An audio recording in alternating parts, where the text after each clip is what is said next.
Ladies and gentlemen, welcome to the Rotary Club of Seattle. I'm Mark Wright. Did everybody have a good Thanksgiving? I had a great Thanksgiving because I had to work and my brother cooked. Craig, are you here?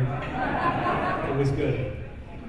Thank you for being here today. We've got a great program today. It has to do with the search for a second headquarters for Amazon. So we've got a panel of experts. It's going to be a fun conversation today to really get inside their heads and examine this issue more closely. Okay, if you're visiting today, we start with an invocation. We start with a song. So for our invocation today, let's welcome Don Kraft. Don, come on. You're not very used to seeing me up here as invocator, but I'm going to talk a bit today about my father. And some years ago, he shared a prayer with me, which I ran across recently. So I hope it'll give you some food for thought and some inspiration. Dear Lord, Thou knowest better than I know myself that I'm growing older, and may someday even be old. Release me from craving to straighten out everyone's affairs. Give me wings to get to the point. I know you would like that. I dare not ask for improved memory, but for growing humility when my memory seems to clash with others. Keep me reasonably sweet. I don't want to be a saint, but a sour old person is the crowning works of the devil. Give me the ability to see good things in unexpected places and talents in unexpected people. And give me the grace to tell them so. Amen. So now to our main program today. This is going to be a really interesting program because this story really is a global story right now. Amazon's search for HQ2 today is about everything you need to know about the biggest headquarters contest ever. GeekWire's Monica Nicholsberg is here to lead a conversation with Heather Redmond, co-founder of Flying Fish Partners. She's a venture capitalist. She's also on the board of regents of Washington State University, I might add. I'll let her say go Cougs, which she's giving me a weird look. Let's move on. Also, the Metropolitan Chamber of Commerce, she is chair of that as well. And Matthew Gardner, chief economist, a lot of you know Matthew with Windermere Real Estate, is here as well. Monica is the civic innovation editor covering technology-driven solutions, urban challenges, and the intersection of tech and politics. And one of the things that I love about this Amazon story, it's not about business, is it? It's about housing affordability. It's about transportation. It's about who we want to be as a society. And there are no easy answers. I think that's the short takeaway. So today we're going to learn a lot more about Amazon and its search for a second headquarters. Please welcome our panel. I will let Monica introduce the panel, so come on up. Welcome. All right, well, I was going to introduce you guys, but Mark did such a great job that maybe we should just jump right in. I do really like this story for a lot of the same reasons, because it's not just a technology or business story, like Mark said. It's really about Seattle. And I'm glad you guys are here, because I think the two of you really represent these two different schools of thought about why Amazon is doing this. It's been about 3 months since they made their announcement, and I think all of Seattle is grappling with what it means, why they made this decision. And so, Matt, I want to start with you. Tell us what you think is behind the big Amazon HQ2 search. Well, thank you. Firstly, it's delighting to be here. My late grandfather was president of Rotary back in London, back in the 70s, so there is still a connection, which is a good thing. I'm sure he would be very proud of me being here today. Why? Very good question. I think there's several different reasons why. First on the bat, I don't think it's anything nefarious. When this announcement was made, I had all kinds of media calling me up saying, it's the same as Boeing. Are they leaving because Boeing left? Well, no, it's not the case. I quite frankly think that Amazon have just outgrown Seattle. They've outgrown the talent pool, at least that's their impression. They've certainly outgrown the land. They've been acquiring a lot of land from Al Kleiss. He only has so much to sell, and at some point you're going to be too big for the area. So I don't think there's anything bad. I just think that it's a sensible move on their part. Amazon historically do think outside the box. No pun intended. But I think that ultimately, There you go. You gotta laugh. Yay. But also, I think that it makes sense for them to try and broaden their horizons. It's not a replacement, it's an addition. So do I think they're going to be leaving Seattle? Absolutely not. They've just essentially outgrown us. But there is a reason they're doing this in such a big public way. I mean, surely Amazon has the engineering horsepower to write an algorithm and tell them exactly which city has everything they want. But they put out a request for proposals, right? They said, we're going to collect bids from cities across the continent because we have something big to offer. What can you give us? So Heather, why do you think they're doing this in such a big public way? Yeah, well, first of all, I would also like to thank you all for being here, and I think this was such a great, I've been to one of these meetings before, but this was a great reminder of what's so wonderful about this group, and I would love right now to be able to take a random sampling of Amazonians and bring them in here and sort of mix and mingle and introduce, I think, sort of the old Seattle to the new Seattle, and what you all do is just tremendous, and we should figure out how to take this spirit and this heritage that you have here out to the larger Seattle community. So we'll work on that in our spare time. Yeah, I think a couple of things. I totally agree that as a very rapidly growing and already very large and world dominant tech company, it makes complete sense for Amazon to look for growth in other regions. Internationally, within the United States, in Northern America and North America, et cetera. All of that makes perfect sense. The way the announcement was handled and the way that HQ2 was touted, I think, was a very strong message to all of us that Amazon wanted to say, hey, look, we've done a lot of great things for this city. We are not to be taken for granted, and we also need to be partnered with if we're going to continue to thrive and grow here in this region. And so I think it was brilliantly done to really leverage, you know, what was going to be growth outside of the region into a broader conversation for all of us to have. And I think you've seen the proof of that pudding because you've seen a lot of public officials, even the majority of our very liberal or even left city council signing on to letters saying, hey, we want to chat. What happened? You know, it's kind of like, you know, suddenly your girlfriend left and you're like, why? We never talked about it, you know. And so but I do completely agree with Matthew that they are not leaving.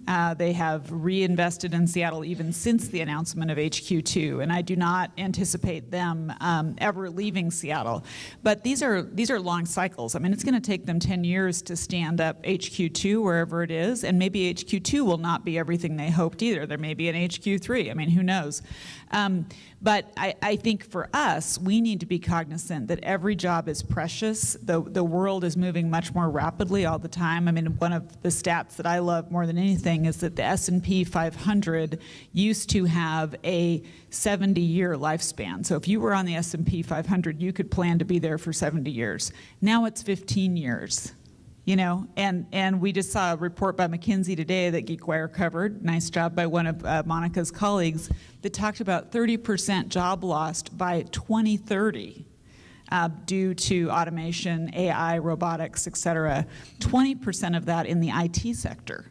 So it's not like tech jobs are even insulated. So every job is precious. We need to think about what Amazon experienced here, make sure that they don't continue to experience that to the extent that it's negative, enhance our positives, and grow new businesses all the time if we want to have jobs for our people and our kids, which I think we do.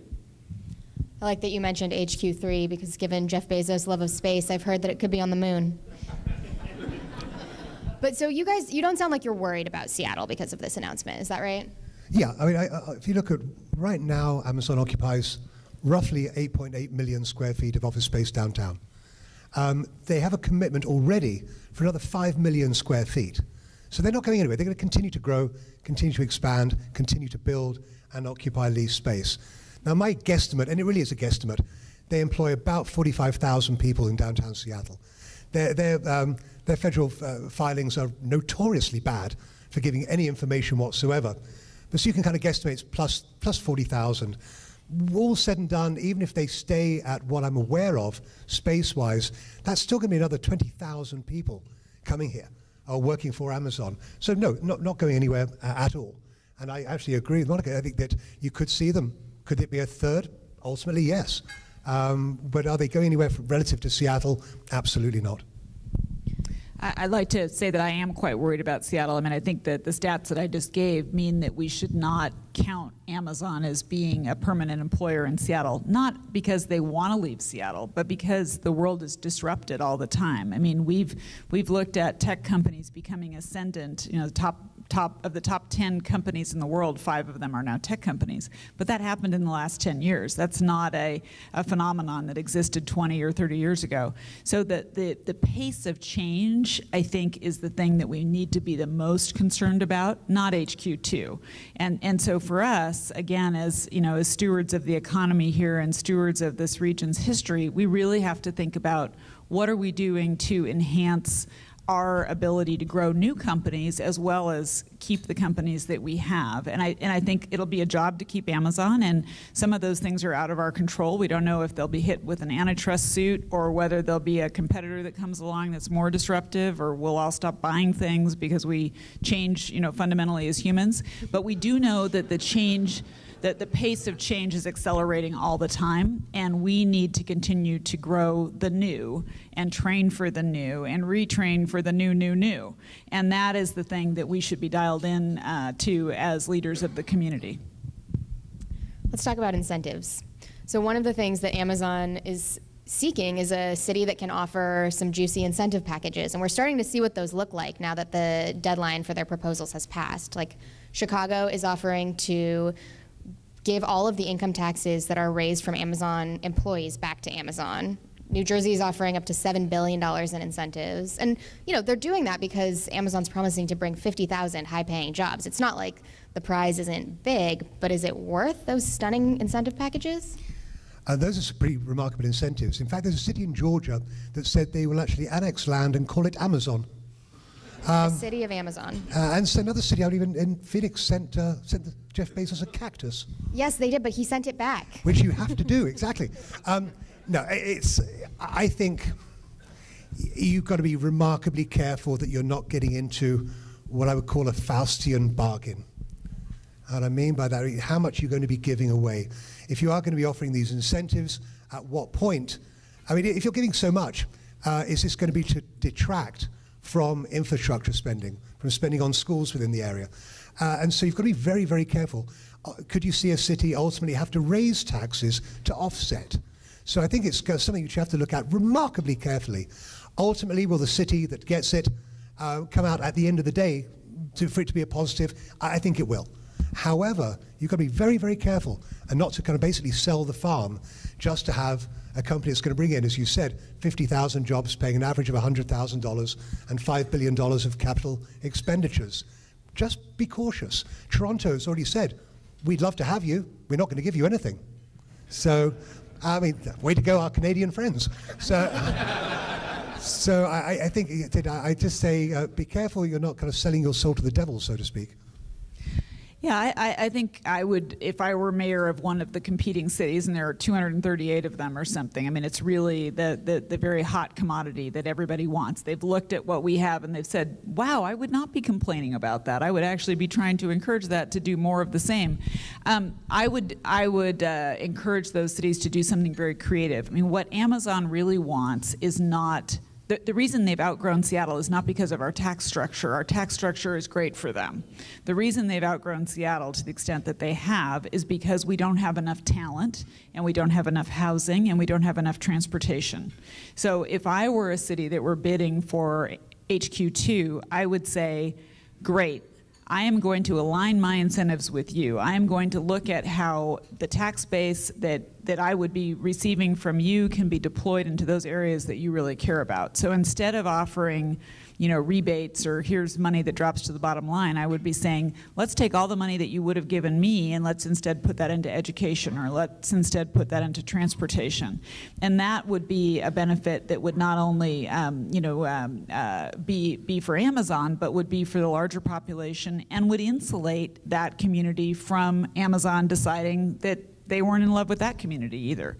And so I think that's the approach, and that's the approach that Seattle should pursue as well. Instead of saying, oh, Amazon doesn't like taxes, so let's figure out how to benefit them in that way, let's fix our education system. Let's continue to address our transportation system. Let's continue to do HALA and have more upzoning in our neighborhoods. That's what will really make the difference for them in terms of allowing them to continue to grow and to support their existing infrastructure here.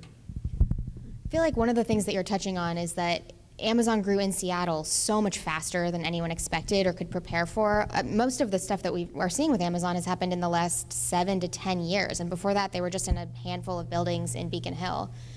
So I'm curious if knowing Amazon is coming and having this really clear outline of what HQ2 is going to be will make a difference, or is the city that wins just destined to face the same challenges that Seattle has in terms of affordability, transportation? I think there's some very unique challenges in Seattle. And our topography is probably by far the largest one. We have too much water and too many mountains. And quite frankly, a really lousy mass... though. Pardon? No complaints, though. No, quite frankly, a lousy mass transit infrastructure, which is what we have. So when you look going forward, yeah, it's important to look at these things collectively speaking. Any city that decides that, yes, they're going to be the one, people who are already there are going to have to understand the fact that housing prices will go up, both on the rental market as well as the sale market. Great if you already own a house and might be wanting to sell it, not so much if you want to buy a house. Property taxes will also go up. So I think there's it's you very easy to look on the bright side of the amount of money coming in, but there are substantial offsets. And there are some things in Seattle we have a very hard time addressing, and transit is one of them. It's all well and good. If I want to get to the airport, this is great. Want to go anywhere else? Not so much. So it does make it a little hard. And because of that, when you limit supply and you have net new demand, what happens to prices? They rise. It's economics 101. So ultimately, I think we're going to look to a city, whether it be a Chicago, which I think is, I would put in the top 5 of markets because they want to move into the old post office there. But be cautious. Again, there are substantial downside implications as well as upside. All right, so it sounds Chicago's in your top 5. I have to ask this question. Where's it going to be? What do you guys think? You know, I'm such a Seattleite and such a, a regional booster that I have had kind of my head in the sand, and I don't think it's HQ2 is going to be in SoDo, which would probably be my pick, or Tacoma or Bellevue or something. But I think the United States. I don't think Canada. I think DC would be very interesting in terms of not only their demographics, but also some of the political implications of being there in the capital. I mean, Bezos himself is there. I think Texas is also very interesting in terms of the aerospace industry, which obviously Bezos is very interested in, and also the low tax environment and some of the educational resources, particularly around Austin. I think our job is not to care about HQ2. Honestly, I think our job is to care about HQ1. And when I think about, sort of the big picture for us, it's to not be overly focused on Amazon, but to be focused on creating new businesses and nurturing the businesses that we have, and really just accepting this fact that the pace of change is going to be great. And so we cannot count on anybody to be here. We can't count on Boeing, we can't count on Microsoft, we can't count on UW, we can't count on Amazon. And those are the 4 big employers.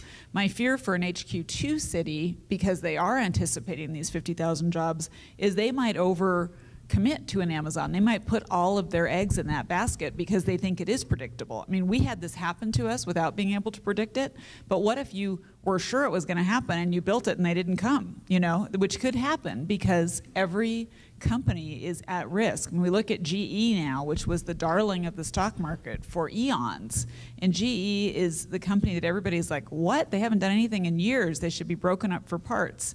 And we've seen that with some of our own companies that we have grown in our backyard. So, if I were that city, I would be thinking of how can I, in doing this cool thing with Amazon, be sure I'm also doing cool things for my overall infrastructure and for my future, regardless of who the main employer in my town is. I'll probably also add city-wise, Boston is on my list, and Minneapolis is as well. Beyond that, I'm less excited about Austin. It's the most expensive housing market in Texas. That has implications as well. So, but ultimately, who knows? And bad airports. Exactly, you're right. Who knows? We will find out in the fullness of time. But I think kind of building on to the previous statement is that if you look at what has happened to Microsoft over time. Been here, it has spun off a lot of people who went to work for Amazon, went to work for Microsoft, left, set up their own remarkably good companies, Inrix, Zillow, much as I'm not a big fan, but anyway. So several companies have spun it. Now, think about it. Think about the employment at Amazon.com. Now, certainly a lot of people who are there are going to stay there for a long time. Amazon employs more people with MBAs than any other company in the world.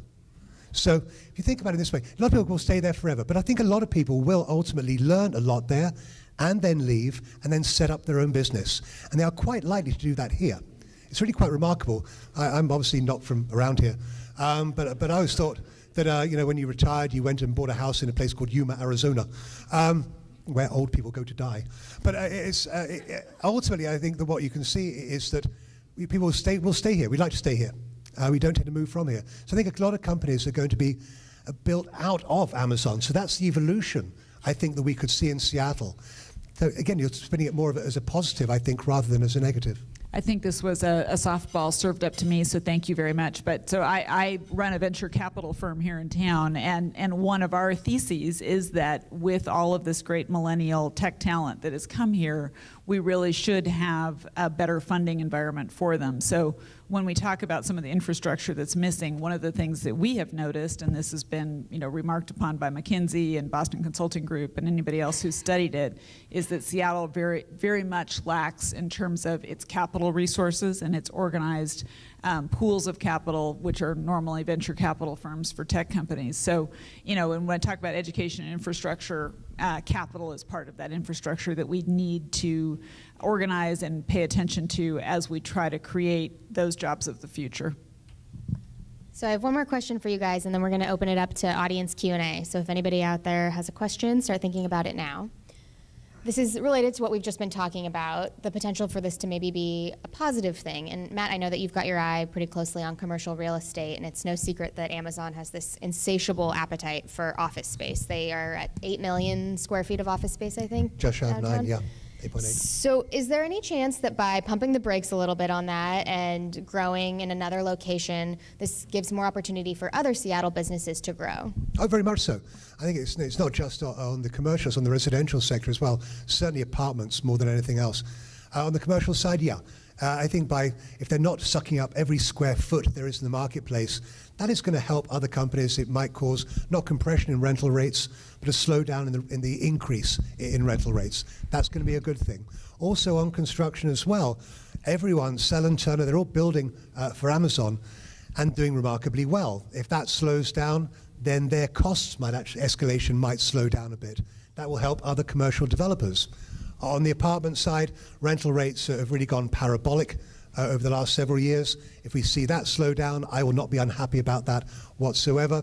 So I think, yes, if they're not sucking everything out of Seattle on the commercial side or even the residential side, that can actually be a positive rather than a negative. Oh, yeah, exactly.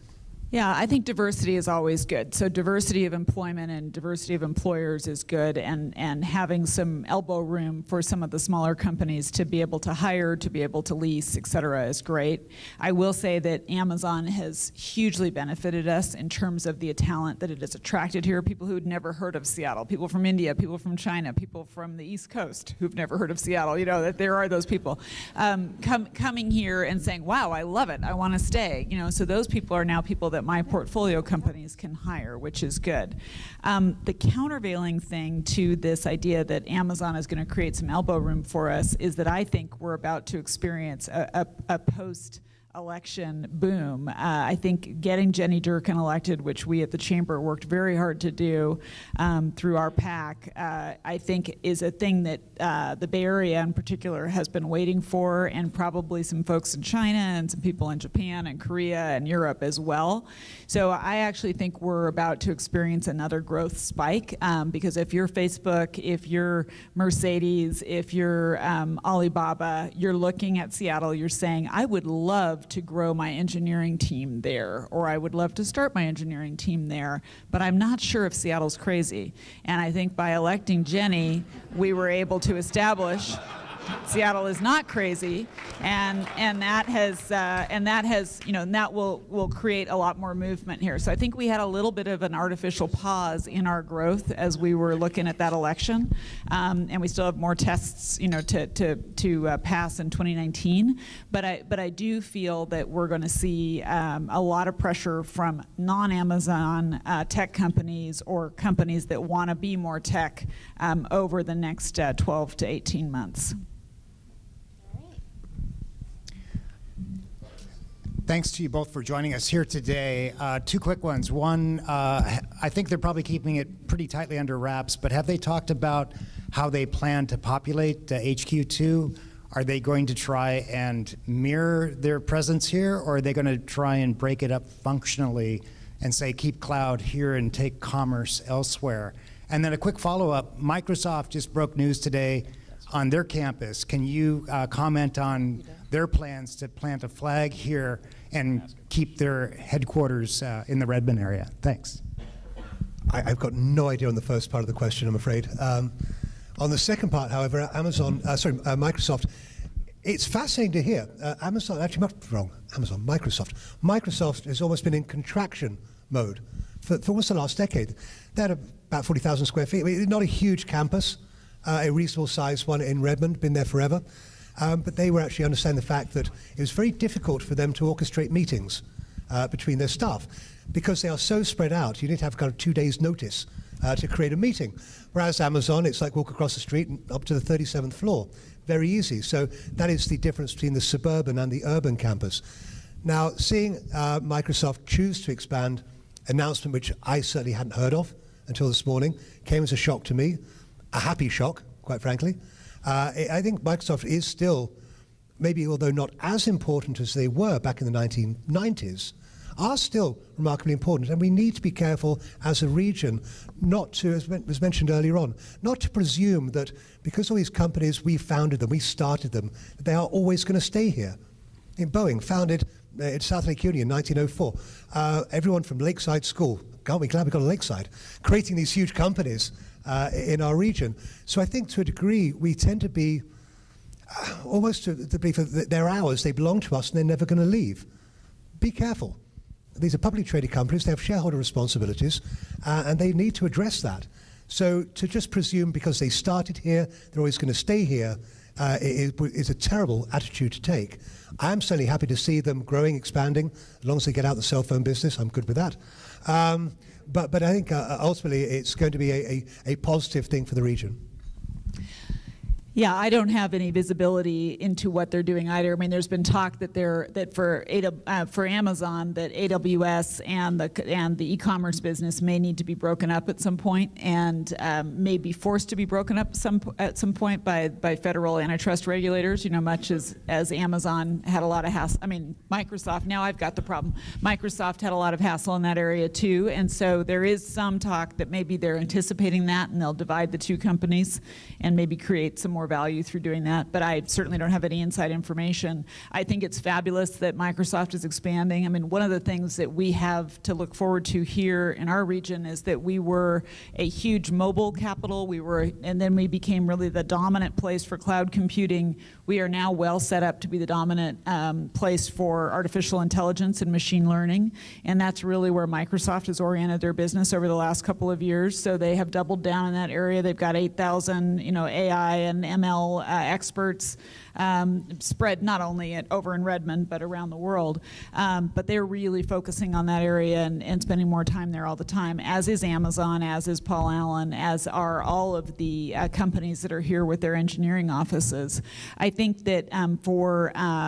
for Microsoft, being able to keep everybody on a campus and control some of the access to that campus is important. I happen to know that Baidu and Tencent are in an office building in downtown Bellevue that is directly opposite the AI office of Microsoft in downtown Bellevue, and the express purpose for that is, of course, poaching people. So, you know, I think one of the approaches of having a very attractive, fabulous campus where it's all your people and nothing but your people, you know, is an approach that Amazon has not followed, but Microsoft, you know, may be doubling down on. We're very fortunate to have Microsoft here. They're a more mature company, but the things that they do philanthropically are incredible, and obviously the wealth of the Gates family and the wealth of the Allen family coming back into this region and creating this sort of atmosphere of the Silicon Valley of saving lives, which is a really unique attribute for us, is great. I think over time, you know, the Bezos family will fill a similar role. They're just not quite there yet, but they'll get there, and they're showing signs of moving in that direction already. So we absolutely do need to appreciate these folks and cheer when Microsoft reinvests here, for sure. Okay, we have time for one very short last question. Does anybody? Okay, so my question is simply this. With the expansion of Microsoft, multi-billion-dollar campus, Alibaba potentially coming, how do we solve the talent pool issue? Because I agree, bullish on Seattle, but concerned about where the talent is going to come from. Well, we're importing talent at a really rapid rate, and people still want to come here. We're still less than half the cost of the Bay Area in terms of housing, and the Bay Area is quite jealous of us in terms of what we're doing with our rezoning and what we're doing on transportation. So even though we still suck, we're doing better than some people. You know, yeah, we suck less. It's a good slogan. Just think about that. Suggest that to the mayor. You know, so we're importing talent at a really rapid rate. I think we need to pour a lot more money into our universities, and I think we need more higher ed, period, and we need to make that higher ed more accessible to everyone. So I'm excited about Jenny's plan of you know, giving kids the opportunity to go to college for 2 years for free, and I'm very excited about the expansion of computer science at all of our state universities. We need more entrepreneurs here in order to pour more money back into those universities as well. We need to get that Stanford-like flywheel going, and that's one of the things as a venture fund that we're encouraging. Two things following up and actually agreeing with everything that's said is that California, yeah, we are half price. And that we've seen about 150,000 people move here from California in the last 5 years. That's a huge number. Secondly, H-1B visas. Watch that. Certainly watch at the federal level right now with the goal to admonish that. It's only about 83 to 85,000 visas per year, but a lot of those visas do come here and not just to California. So between those two things, migration from the south up to Seattle, to people on the East Coast known as Southwest Alaska, so I think we're asking between California and overseas, certainly from India, China, and to a lesser degree Europe.